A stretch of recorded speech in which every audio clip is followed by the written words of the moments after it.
एक गांव में चुनमुन नाम की नटखट लड़की रहती थी। एक दिन उसे खेत में एक चमचमाता डिब्बा मिला। डिब्बे पर लिखा था, इसे खोलने से पहले सोचो। चुनमुन को बहुत उत्सुकता हुई। वह डिब्बा घर ले आई और खोलने लगी।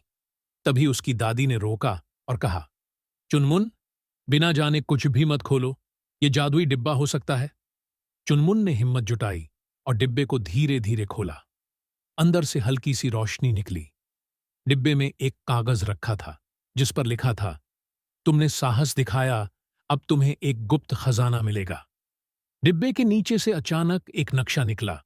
नक्शा देखकर चुनमुन चौंक गई, क्योंकि वो उसके गांव के पास की गुफा का था। अब चुनमुन ने ठान लिया कि वह खजाने की तलाश जरूर करेगी। चुनमुन ने नक्शे को ध्यान से देखा।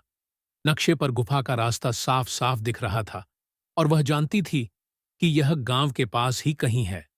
उसने अपनी दादी से कहा, दादी, मैं खजाना खोजने जा रही हूं।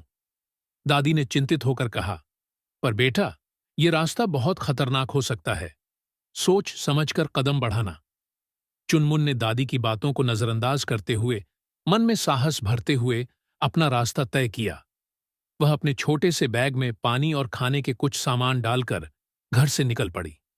रास्ते में वह कई बार थककर बैठती, लेकिन उसकी उत्सुकता और साहस उसे आगे बढ़ने की प्रेरणा देते रहे। गुफा तक पहुंचने में उसे कुछ समय लग गया। रास्ता घने जंगल से होकर गुजरता था और कहीं कहीं तो धुआं सा छा गया था, लेकिन चुनमुन ने डर को खुद पर हावी नहीं होने दिया। आखिरकार वह उस गुफा के मुंह तक पहुंच गई जिसकी ओर नक्शा इशारा कर रहा था। गुफा के अंदर अंधेरा था, लेकिन चुनमुन के पास एक जलती हुई मशाल थी। जैसे ही वह अंदर गई, उसे एक पुरानी सी आवाज सुनाई दी, तुम्हें क्यों आना पड़ा है यहां? चुनमुन ने डरते हुए कहा, मैं खजाना ढूंढने आई हूं। तभी एक पुरानी और रहस्यमयी आकृति सामने आई। वह एक बूढ़ा साधु था जो लंबे समय से गुफा में ध्यान लगाकर बैठा था। उसने हंसी के साथ कहा, तुमने साहस तो दिखाया है, लेकिन खजाना सिर्फ सोने चांदी का नहीं, यह तुम्हारी बुद्धि और साहस का खजाना है। साधु ने चुनमुन को एक चमचमाती हुई छड़ी दी और कहा, यह छड़ी तुम्हारे सामने आने वाली सभी चुनौतियों को पार करने में मदद करेगी, लेकिन याद रखना, असली खजाना वही है जो तुम अपने दिल में पाओगी। चुनमुन ने छड़ी ली और उसकी नजरों में नए आत्मविश्वास की चमक थी।